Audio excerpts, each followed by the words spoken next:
지난 시간에 말씀을 우리가 배웠지만 그 당시, 지금 이 창세기 당시에 세상을 주도한 사람이 누구라고요? 니므롯이라 그랬어요. 니므롯. 이 니므롯은 사람들을 노예로 잡아다가 신할 땅 바벨에 레센성을 건축합니다. 그래서 이 사람을 포역해서 노예로 삼아서 레센성을 세웠기 때문에 이 니므롯의 별명은 오늘 우리 성경에는 용감한 사냥꾼이라고 나왔는데 정말 이상한 사냥꾼이에요. 용감하다는 번역이 제가 마음에 안 든다고 그랬어요. 예전 성경에는 특이한, 그 당시에 사람을 포역해서 노예로 삼아서 사냥했던 사람은 니므롯이 최초예요.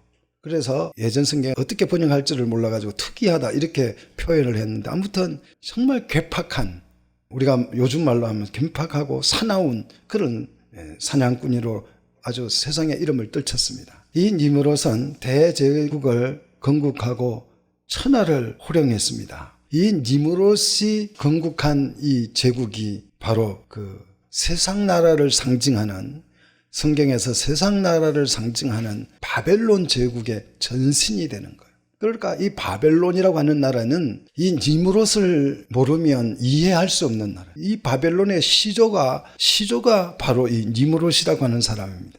이 니므롯은 어떤 목적과 계획을 가지고 이 거대한 제국을 건국했는가? 오늘 먼저 이 니므롯이 세상 나라를 창건한 그 목적에 대해서 먼저 생각을 해보고, 이 니므롯의 이 세상 나라 제국 건국에 반기를 든 사람이 있어요. 반기를 든 사람이 누구라고요? 이게 잘 모른다. 성경을 모르니까 이제 잘 몰라요. 에벨이에요, 에벨. 에벨이 나는 이 세상 나라를 추종할 수 없다. 이런 나라를 따를 수 없다. 그래서 반기를 들었던 인물이 바로 이제 셈의 자손 에벨입니다. 그래서 오늘 이 에벨에 대해서, 반란을 일으켰던 이 에벨의 신앙에 대해서 이 두 가지를 살펴보려고 합니다. 먼저 이 니므롯 제국의 건국 이념이 뭐냐? 이들은 무엇을 목적으로 거대한 나라를 세우고자 했느냐 하면, 우리가 하나님을 떠나서 하나님의 통치 없이, 하나님의 보호 없이, 하나님의 통치라는 말과 하나님의 보호라는 말이 같은 말이에요. 우리는 이걸 자꾸 하나님의 보호하심, 하나님의 율법, 이걸 자꾸 다른 걸로 생각해요. 여러분, 국가에서 여러분을 뭘로 보호합니까? 법으로 보호하는 게, 군대로 보호하는 게 아니에요. 법으로 여러분을 보호합니다. 믿습니까? 법으로 지켜주는 거예요. 법이 하나님의 보호예요. 믿습니까? 법이 하나님의 백성을 지키기 위한 보호법이에요. 이걸 믿으시기를 축복합니다. 법이 뭐냐? 우리의 생명을 지켜주는 생명보호법이에요. 믿으시기를 축복합니다. 그래서 율법은 우리의 생명을 지켜주는 법이에요. 구원하는 법이 아니고, 우리 생명을, 구원으로 얻은 생명을 뭐 하는 법이라고요? 지켜주는 법이에요. 그래서 이 하나님의 통치 아래 있지 말고 우리 하나님의 통치 벗어나서 우리끼리 한번 정말 행복한 세상을 만들어 보자. 이것이 니므롯 제국의 건국 이념입니다. 그러기 위해서 이 니므롯은 뭐가 필요했습니까? 어떤 환경 속에서도 우리를 지켜줄 수 있는 강력한 뭐가 필요해요? 도성이 필요한 거예요. 성이 필요한 거예요. 하나님의 보호 없이, 하나님 우리의 산성이 되시고 우리의 반석이 되시고 우리의 요새시고, 하나님이 우리의 요새시고 산성인데 하나님 없이 우리 스스로 행복한 세상을 만들어 보자 했기 때문에 이들에게 하나님 대신 뭐가 필요하다고요? 산성이 필요하다는 거예요. 도성이 필요하다. 그래서 니므롯이 뭘 세웁니까? 레센성을 축조하는 것이에요. 그래서 니므롯의 이 사상, 하나님을 떠나서 우리끼리 정말 우리 스스로 우리 힘으로 우리 자신을 보호하고 하나님의 통치를 벗어나서 정말 살기 좋은 세상을 한번 만들어 보자. 이 사상이 어디에서 온 것 같아요? 어디에서 왔습니까? 자, 하나님을 떠나 우리끼리 한번 잘 살아보자. 그래서 레센성을 중건한 이 니므롯을 보면 떠오르는 사람이 없습니까? 성경에서? 세상에서 제일 먼저 이 성의 문화, 도성을 쌓는 제일 최초의 인물이 누구예요? 가인이잖아요. 가인. 여러분, 가인이 연상 안 됩니까? 제가 자꾸 이게 누가 연상되냐고 이렇게 물어봐서 미안한데요. 이게 연상이 돼야 성경의 흐름이 막 잡혀가는 거예요. 연상도 안 되고 이게 지금 무슨 말인가? 뭐 이 사람이 성을 쌌대. 뭐 그 사람이 뭐 했대. 이거 별로 여러분 중요한 거 아니에요. 성경을 이해하는 것은요, 예수님이 뭘 하셨는가, 예수님이 뭐 병자를 고치고 뭐 예수님 십자가에 못 박혀, 이거 정말 중요하지만 그것보다 더 중요한 것이 뭐냐 하면 예수님이 왜 하셨느냐는 거예요. 왜 중풍병자를 고치고 왜 예수님이 십자가에 못 박히고 왜 우리를 죄에서 구원했느냐, 그 의미를 아는 게 더 중요해요. 태반이 예수를 오래 믿어도 이 의미를 몰라요. 왜 나를 구원하셨는지를 몰라요. 구원해서 뭐 하려고? 두렵고 떨림으로 너희 구원을 이루라, 그 말씀 있잖아요. 그 말씀을 하길래, 그래서 목사님, 그래서 두렵고 떨림으로 구원을 이루면 뭐가 되는데요? 내가 물어봤어요. 두렵고 떨림으로 구원을 완성하면 뭐가 되는데요? 물어보니까, 아니 두렵고 떨림으로 구원을 이루면 됐지, 구원을 이루어서 뭐가 되냐고 물어보니까 대답을 못해요. 대답을. 의미를 몰라서, 구원의 의미를. 세상 최초의 도성은 누가 쌓았어요? 가인이 쌓은 거예요. 창세기 4장 17절에 나오잖아요. 4장 17절 한번 보세요. 4장 17절에 보시면 가인이 인류 최초로 도성을 쌓습니다. 그 성 이름이 뭐예요? 에녹성이잖아요. 에녹성. 자기 아들의 이름을 따서 에녹성이라고 불렀잖아요. 그렇다고 한다면 이 니므롯이 누구의 사상을 이어받은 것이에요? 하나님의 통치를 거부한 가인의 사상을 그대로 받아들인 거예요. 가인과 아벨의 전통을 받아들인 것이 아니고 이 니므롯이 누구요? 가인의 사상을 따른 거예요. 그래서 니므롯이 지금 가인의 그 사상을 받아들여서 혁명을 일으킨 것입니다. 사람들을 끌고 나는 이런 꿈이 있으니까 나를 따르라, 나는 이 꿈을 찾아간다 하고 사람을 끌고 모은 거예요. 그래서 끌고 모아서 그 자기의 이상을 실현할 나라를 세우러 니므롯이 떠나는데 동서남북 중에서 어디로 갔을 것 같아요? 동쪽으로 간 거예요. 동쪽으로. 이게 동쪽으로 갔다는 말을 이해 못 하시는 분들이 있을 거예요. 왜 동쪽으로 갔는지. 동쪽으로 간 건 맞아요. 근데 왜 동쪽으로 갔을까요? 해가 뜨니까요? 해 뜨는 곳으로 간 것입니까? 성경을 읽어야 이런 게 이해가 돼요. 창세기 4장 16절 보십시오. 가인이 하나님을 떠나 어느 쪽으로 갔어요? 에덴 동쪽으로 간 거예요. 왜? 가인의 사상을 받았으니까 가인을 따라가는 것입니다. 범죄한 아담도 마찬가지예요. 하나님 앞에 범죄한 아담이 창세기 3장 24절에 보면 어느 쪽으로 가요? 동서남북 어디로 갑니까? 동쪽으로 가잖아요. 동쪽으로. 그래서 동쪽에 에덴 동산 진입로를 하나님이 차단하시잖아요. 동쪽으로 갔기 때문에. 자, 2절을 같이 읽어봅시다. 2절 오늘 본문이, 이에 그들이 어디로요? 동방으로 옮겨가다가, 동쪽으로 갔지요? 동방으로 옮겨가다가 뭘 만나요? 신할 평지를 만나 거기에 거류했다. 자, 방주가 머문 곳이 어디입니까? 아라라산이에요. 아라라산은 지금의 터키, 또 이란 북부, 또 아르메니아 공화국, 이 3개국의 그 접경 지역이 이 산을 중심으로 해서 다 국경이 나누어져 있어요. 바로 그 아라라산에 방주가 머물렀었잖아요. 거기에서부터 지금 니므롯이 혁명을 일으켰어요. 이 홍수에 대한 불만을 품고 하나님 보호 없이 우리 자신 우리가 지키자, 이렇게 해서 사람들을 끌고, 혁명군을 끌고 동방으로 와서 어디에 왔다고요? 신할산. 지금으로 말하면 바그다드예요. 바그다드에 온 것이에요. 누구를 닮았어요? 니므롯이요? 가인을 닮은 것입니다. 자, 우리가 그 노아의 삼형제 셈과 함과 야벳이지요? 셈은 누구를 닮았다고 그랬어요? 아버지가 수치를 드러내고 옷을 뚝 벗고 있으니까 셈은 어떻게 했다고요? 옷을 뒤로 이렇게 형제하고 둘이 옷을 어깨에다가 메고 가서 보지 않고 그 수치를 가려준 이 행위가 누구 닮은 것이라고요? 범죄하여서 수치 가운데 있는 아담에게 하나님이 어떻게 해줬어요? 옷을 입혀줬잖아요. 그 닮은 모습이잖아요. 그래서 셈은 하나님을 닮았어요. 하나님의 형상대로 하나님을 따르는 거예요. 그런데 함은요? 가인을 따르고 있잖아요. 가인을 따라가는 것이에요. 이곳에 와서 니므롯이 뭘 할 것 같아요? 신할 평지에 와서 뭘 할 것 같아요? 가인이 에녹성을 쌓은 것처럼 자기도 도성을 중건하는 것이에요. 하나님의 통치를 떠나 가인의 꿈이 실현됐습니까?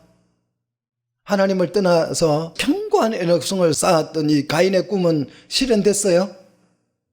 홍수로 인해서 그 가인성이 어떻게 됐어요? 에녹성이? 완전히 파멸을 해버렸잖아요. 니므롯이 가인이 철저하게 망하는 것을 봤거든요. 그래서 그 가인이 멸망당한 것을 니므롯이 보고 이것은 성공할 수 없는 일이구나 그렇게 생각하고 하나님께로 돌아왔어요?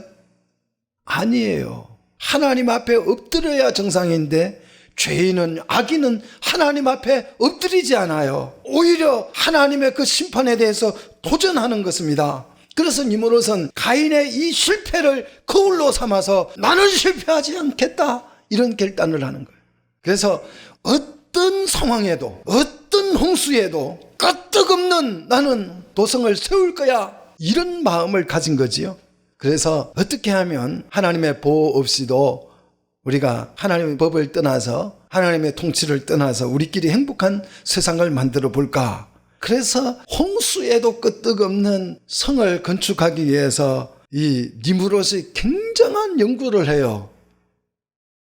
우리가 이 굉장한 이 연구, 성을 쌓기 위해서 홍수에도 끄떡없는 도성을 쌓기 위해서 연구하는 이 행위를 이렇게 발전하는 것을 우리는 과학 문명이 발전한다고 그러잖아요. 이걸 발전이라고 우리는 부르잖아요. 현대 사상도 이 니므롯 사상에서 벗어나지 않는 것입니다. 똑같은 사상이에요. 니므롯은 이런 도성을 세워서 하나님의 법 없이 하나님의 통치 없이 인간들끼리 평화로운 세상을 실현하기 위해서 정말 몸부림쳤어요. 그래서 그 깊이 몸부림치는 가운데에 이 니므롯이 뭘 발견해내냐 하면 어떤 홍수가 와도 끄떡하지 않을 산성을 성을 쌓을 수 있는 기술 과학 문명을 개발합니다. 세상은 이걸 발전이라고 그러죠. 이런 게 개발되면요 발전이라고 하잖아요. 그래서 하나님의 통치를 벗어날 수 있는 혁신적인 이 기술 문명의 탄생 그 제1호가 뭔 줄 아십니까? 벽돌이에요. 3절 보십시오. 벽돌입니다. 벽돌과 역청입니다. 우리가 벽돌 하니까 아이고 무슨 벽돌을 가지고 무슨 그렇게 웃기는 얘기하고 그렇게 생각하실지 모르지만 여러분 이 벽돌을 만들었다고 하는 거 이것은 볼 때 여러분이 깜짝 놀라셔야 돼요. 정말 놀라운 일이에요. 흙으로 뭘 만들었어요? 니므롯이? 흙으로 뭘 만들었어요? 돌을 만들었다니까요. 이건 놀랍지 않습니까? 놀라지 않아요? 흙으로 뭘 만들었다고요? 돌을 만들었어요. 하나님 같잖아요. 돌을 창조해낸 거예요.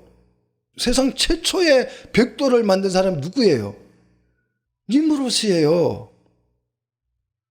거기에다가 역청, 아스팔트 원로입니다. 이 결합제를 사용해서 도성을 축조할 수 있는 기술을 니므롯이 만든 거예요. 이거는요 당시의 혁명입니다. 혁명. 엄청난 산업혁명이에요. 과학기술 문명이 엄청나게 발전을 한 것입니다. 이 발전은요 그 마음의 교만을 부추기기에 충분했습니다. 그래서 니므롯은 즉시 도성 건축의 착공을 시작합니다. 그래서 3절 보십시오. 3절 우리 한 번 더 읽겠습니다. 시작.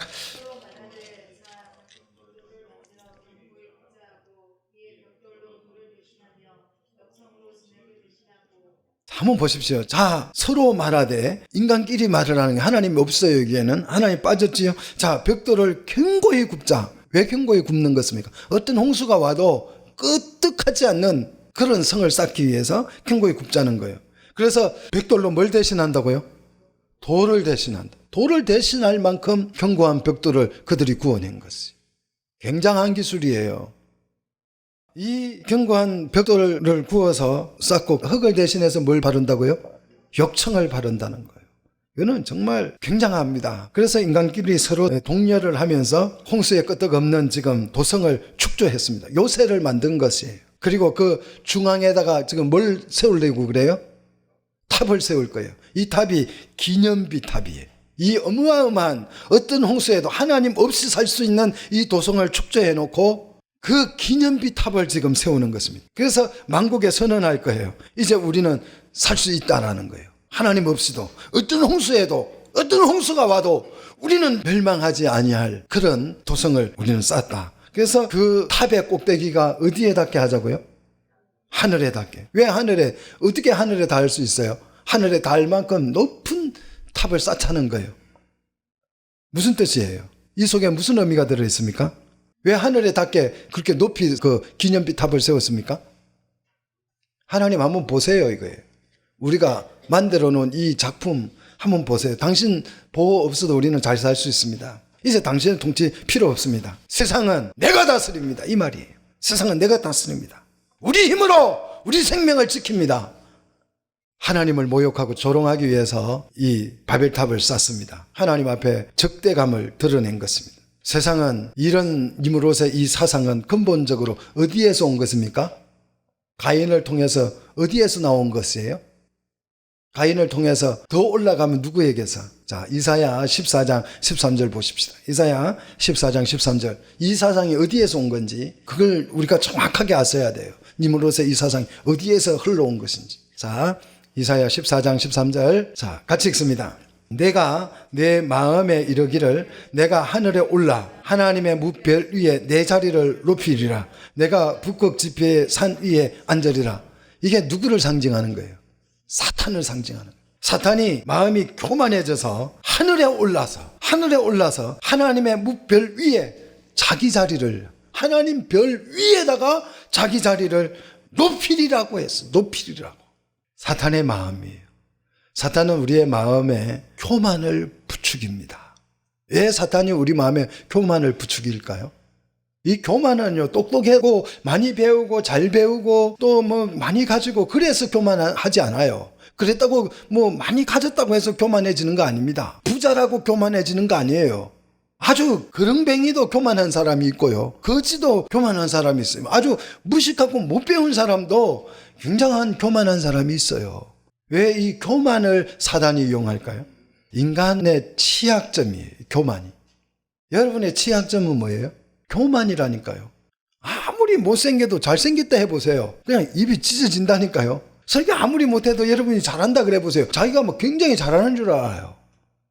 잘한다 그러면 막 춤을 춰요. 막 교만해져서 어쩔 줄을 몰라요. 축혀 세우면 우쭐해지는 이게 교만이에요. 니므롯이 추구하는 그것이 무엇입니까? 하나님을 제거하고 바로 하나님 자리에 누가? 내가 서겠다는 것이. 우리 이름을 내겠다는 것입니다. 이것이 뭡니까? 4절에 명예욕이라고 그러죠. 우리의 이름을 내자. 그래서 지금까지 호랑이는 죽어서 뭘 남겨요? 가지고. 사람은 죽어서요? 이름을 남겨. 이 슬로건 가지고 지금 현대까지 오는 거잖아요. 따라합시다. 사람이 죽으면 이름이 아니라 죄를 남긴다.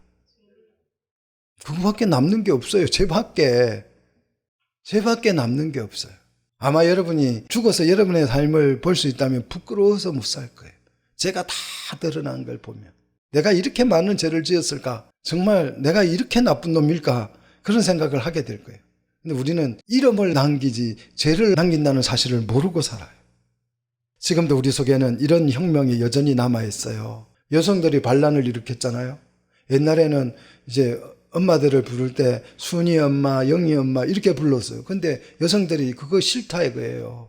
요즘은 싫다 이거예요. 누구 엄마로 불리기 싫다는 거예요. 아니 내 이름 있는데 왜 자꾸 아들 이름으로 나를 부르냐 이거예요. 그래서 이제 내 이름 불러다오. 마치 권리처럼. 뭐 권리죠. 얼마나 이런 말들이 공감이 됩니까? 그래서 지금 현대인들은 자아 실현의 꿈을 가지고 살아요. 하나님의 소명 이거 필요 없어요. 내 자아 실현이 중요한 거예요. 하나님이 나에게 뭘 하라, 나에게 뭘 주시고 이거 필요 없어요. 이런 거 귀찮다 이거예요. 오직 내가 원하는 거, 내가 꿈꾸는 거, 나 그거 이루고 싶지. 무슨 하나님의 소명이 있고 하나님의 부르심이 있고 뭐 그 개뼈따기 같은 거 집어치우라 이거예요. 이게 현대인의 사상이 어디에서 온 것입니까? 바로 니므롯 사상에서 계속 오고 있는 거예요. 그 다음 온 지민에서 흩어짐을 면하자 그러잖아요. 흩어짐을 면하자. 하나님의 계획은 뭐예요? 하나님 창조하신 계획이 뭐예요? 생육하고 번성하여 땅을 정복하여 하나님의 백성을 많이 온 세상에 하나님의 백성을 출산하여서 하나님의 나라를 이루는 것이잖아요. 그런데 여기 보니까 흩어짐을 면하자 그래요. 이 성을 쌓아놓고 하나님의 이 명령에 거부하는 것입니다. 하나님 우리 흩어지기 싫습니다. 우리가 흩어지면 작아지고 연약해져서 우리가 하나님 의지할 수밖에 없잖아요.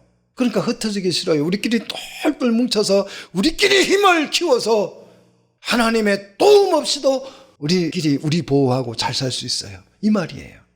자, 이 니므롯 왕조는 대제국을 건설하고 이 제국을 건국한 기념으로 바벨탑을 쌓았습니다. 그리고 하나님께서 축복으로 명하신 생육하고 번성하기 위하여 이동이 용이한 중요합니다. 셈의 장막을 버리고 뭘 쌓았다고요? 견고한 어떤 홍수에도 무너지지 않는 도성을 반석 위에 굳건하게 세우고 대제국을 건국했어요. 얼마나 대단합니까? 저는 가끔씩 이렇게 대도시 강남이나 이런 데 가서 빌딩을 딱 보면요, 가슴이 철렁해요. 와, 인간이 하나님을 넘어서는 것 같아요. 한번 보세요. 끝이 안 보여요. 롯데월드가 막 쭈삣하게 서 있는데요, 하늘에 닿은 것 같잖아요. 대단합니다. 그리고 이렇게 제국을 건설해 놓고 이제 하나님, 우리는 우리가 지킬게요. 당신은 여기 오지 마세요. 당신의 축복 필요 없어요. 우리가 다 해낼 수 있어요. 하나님을 거부하고 정면 도전장을 낸 것입니다. 그리고 그 탑의 꼭대기를 하늘에 닿게 하여서 하나님을 모욕한 것입니다. 당신이 우리를 돕지 않더라도 우리끼리 이렇게 위대한 일을 해냈습니다. 한번 보십시오. 하나님을 조롱하고 있습니다. 당신의 축복, 보호, 통치 이런 따위 거 필요 없어요. 우리의 군사력과 우리의 요새로 우리 자신을 충분히 보호할 수 있고 지킬 수 있습니다. 하나님을 거부하고 하나님께 도전장을 내민 것입니다. 이것이 무슨 죄악에서 나온 것이라고요? 교만의 죄악에서, 교만에서 나온 것이에요. 가나안으로 인해서 교만해진 이 함이 아버지를 조롱하다가 저주를 받았어요. 그때 저주를 받았으면 회개해야 되잖아요. 하나님 살려주세요, 이렇게 나와야 되는데 회개 대신 오히려 하나님을 원망하고 하나님 없이도 살 수 있다라는 자신감을 이 함의 후손이 니므롯을 통해서 내비추고 세상 나라를 건국한 것입니다. 니므롯은 이러한 그 꿈을 현실화시킨 인물이에요. 정말 대단한 인물이지 않습니까? 이 세상 나라의 시조는 누구예요? 이 니므롯이에요. 굉장한 것입니다. 역사는 이 니므롯을 몰라요. 그래서 이 세상 나라의 시조가 누군지도 모르고 역사 얘기하고 그래요. 참 어리석은 거예요. 이걸 알아야 돼요. 이 세상 나라의 건국 이념이 어디에서 나온 것인지를 알아야 이게 옳은지 그른지를 아는 거잖아요. 근데 이걸 모른다는 거예요. 생명을 사랑하고 생육하고 번성하여 하나님의 나라를 세우는 대신에 사람을 죽이고 사람을 포역하고 사람을 노예로 삼아서 니므롯 대제국을 건국했습니다. 여러분, 하나님의 축복이 뭡니까? 성경에서 말하는 하나님의 축복이 뭐예요? 생육하고 번성하는 것이 하나님의 축복이잖아요. 예수님은 이 생육하고 번성하는 것을 어떻게 표현했어요? 생명이 풍성해지는 것이다. 이걸 더 줄이면 영생이라 그러잖아요. 생명이 풍성해지는 게 뭐예요? 영생이잖아요. 영생. 하나님은 흩어져서 생육 번성하여 땅을 정복하고 주의 나라를 이루는 것을 축복이라고 설명하는데, 니므롯은 정반대로 사람을 죽이고 포역해서 노예로 삼아서 자기 나라를 건국해서 자신이 왕노릇을 하는 거예요. 이게 세상 나라예요. 그리고 이것을 기념하기 위해서 하늘에 닿을 수 있는 바벨탑을 쌓았다라는 것이, 그리고 온천하에 선포한 것입니다. 우리가 승리했다고, 인간이 승리했다고, 이 세상은 이제 우리나라라고 이 니므롯이 세상에 선포하는 거예요. 웅장하고 화려한 바벨탑이, 그래서 한 탑 한 탑 올라갈 때마다 사람들이 환호성을 질렀어요. 야, 우리가 해냈다. 한 계단 올라가면 와, 우리가 하나님을 이겼다. 하나님의 통치를 벗어나서 우리끼리 잘 살아보자. 이 니므롯의 바벨 사상, 이 사상에 누가 반기를 들었어요? 누가 반기를 들었다고요? 에벨이, 10장에서 에벨이 벨렉을 낳고 니므롯 세상에 반기를 들었어요. 그래서 세상 나라와 나는 나누겠다. 그래서 벨렉이잖아요. 그 에벨의 아들의 이름이 벨렉이잖아요. 그래서 니므롯의 바벨과 에벨이 충돌을 하잖아요. 충돌을 합니다. 이 충돌함이 얼마나 큰지 하나님이 깜짝 놀래가지고 무슨 일인가 싶어서 내려오시잖아요. 임재하시잖아요. 5절, 자 같이 읽습니다. 여호와께서 사람들이 건설하는 그 성읍과 탑을 보려고 내려오셨더라. 하나님이 내려오셔서 보시니까 오늘날 국회 보는 것 같아요. 어때요? 국회 정말 무슨 판이에요? 국회 보면 무슨 판이라고 그래요? 예? 개판이라잖아, 개판. 알면서 대답을 안 하시려고 그래. 정말 개판. 세상이 막 완전히 이게 엉망진창이 되어 있습니다. 왜 이런 일이 벌어졌느냐. 1절 같이 읽습니다. 온 땅에 언어가 하나요 말이 하나였기 때문에. 언어와 말이 하나라고 하는가. 이것은 하나님의 축복입니다. 그래서 말이 잘 통하면 뭐가 시작이 돼요? 남녀간에 얘기를 해보니까 말이 굉장히 잘 통해. 그러면 뭐가 생겨요? 그 속에 둘이 사이 사랑이 생기잖아요. 말 잘 통하면 사랑이 생겨요. 그래서 하나님께서 사랑하기 위해서 언어를 하나를 주신 거예요. 이 말이 잘 통하면 뜻이 전달이 잘 돼요. 그래서 하나님께서 하나님의 뜻을 잘 전달하기 위해서 언어를 하나를 주신 거예요. 얼마나 귀한 복이에요. 그런데 이 축복을 님으로서 어떻게 해요? 악용하잖아요. 악용합니다. 자, 그래서 6절 같이 읽습니다. 여호와께서 이르시되 이 무리가 한 족속이요 언어도 하나이므로 이같이 시작하였으니 이후로는 그 하고자 하는 일을 막을 수 없으리로다. 사람들은 이 축복의 도구 언어를 뭘로 바꾸었어요? 저주의 도구로 바꾸었어요. 그래서 언어도 하나고 무리도 한 족속이므로 이와 같은 일을 도모했다는 것이에요. 그래서 이후로 하고자 하는 이런 이 바벨탑을 세우고자 하는 이 바벨 사상을 실현해가는 이것을 하나님이 막을 수 없다라는 거예요. 그래서 하나님은 언제까지 이들이 멸망할 때까지 내버려 둘 거예요. 자, 그들은 축복을 저주로 바꾸는 기술자였어요. 이 니무롯이 개발한 것처럼 보이는 이 역청 기술, 이것은 원천 기술은 누가 가지고 있어요? 노아가 하나님이 역청을 바르라고 그랬어요. 하나님께 그 원천 기술이 있는 거예요. 그런데 이 니무롯이 하나님의 이 기술을 어떻게 한 거예요? 도용한 것이지요. 하나님께서 이 역청으로 홍수에 침몰하지 않는 그 방주를 지으라고 역청을 주셨는데 이 기술을 따와서 인간 세상을 이 니무롯이 만든 것입니다. 많은 사람들이 지금도요 하나님의 은혜의 수단을 자신 욕구 충족 수단으로 만들어 삼아요. 그리고 하나님을 모욕합니다. 그래서 하나님께서 이제 조치를 취하지요. 7절 같이 읽습니다. 자, 우리가 내려가서 거기서 그들의 언어를 어떻게 해요? 혼잡하게 하여 그들이 서로 알아듣지 못하게 하자. 언어를 혼잡하게 하셔. 뒤섞어 버렸어요. 그래서 혼잡함으로 의사소통이 안 되므로 어떻게 돼요? 흩어지게 됐다라는 것이죠. 서로 사랑해서 남녀가 서로 사랑해서 부모를 떠난 것이 아니고 말이 안 통해서 흩어지게 됐다는 것이. 그래서 8절 어떻게 됩니까? 온 지면에 흩어졌지요. 그래서 도시 건설이 중단됐습니다. 니무롯의 그 추구하는 세상은 세워지지 않습니다. 그런데도요 현대인들은 여전히 이 니무롯 이 사상을 가지고 그 나라를 지금도 세우려고 그래요. 그래서 도시 문화를 만들어요. 그래서 도시 문화를 찬란하게 만들고 나면 그 도시가 어떻게 돼요? 반드시 망해요. 그러면 또 새로운 도시를 짓고 또 망해요. 또 망하고 나면 또 그따가 지어요. 이렇게 실패를 많이 하면 한 번쯤은 돌아봐야 되는데 인간은 절대 돌아볼 줄 몰라요. 아주 그래서 완고한 것입니다. 이것이 어디에서 나온 사상이라고요? 바로 니무롯의 바벨 사상에서. 결국 하나님은 바벨을 쌓아 올린 그만큼 무너뜨리시잖아요. 자, 우리 마태복음 11장 23절 찾아서 같이 읽어보겠습니다. 마태복음 11장 23절 어떻게 하는지, 이렇게 높이 쌓아 올리면 하나님이 어떻게 하시는지 마태복음 11장 23절 같이 읽습니다. 가브나움아 내가 하늘까지 높아지겠느냐. 어디까지요? 어디까지 낮아진다고요? 음부에까지, 지옥까지 낮아지고 하늘까지 높아지면 가장 아래 음부까지 낮아진다는 거예요. 자신을 높이는 마음으로 하나님의 나라를 이룰 수 없다라는 거예요. 우리 자신을 높이면 하나님의 나라가 되지 않는 것입니다. 그래서 하나님의 나라는 어떤 자가 큰 자예요? 자기를 낮추는 자가. 이게 예수님의 말씀이 그냥 자기가 그냥 이렇게 하면 좋겠다 해서 하신 말씀이 아니에요.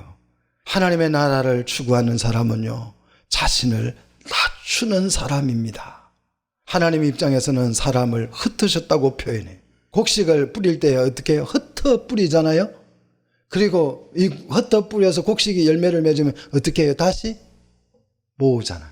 이 원리예요. 하나님이 세상에 흩으셨다가 알곡에 천국이 되면 그것을 다시 모으실 줄로 믿습니다.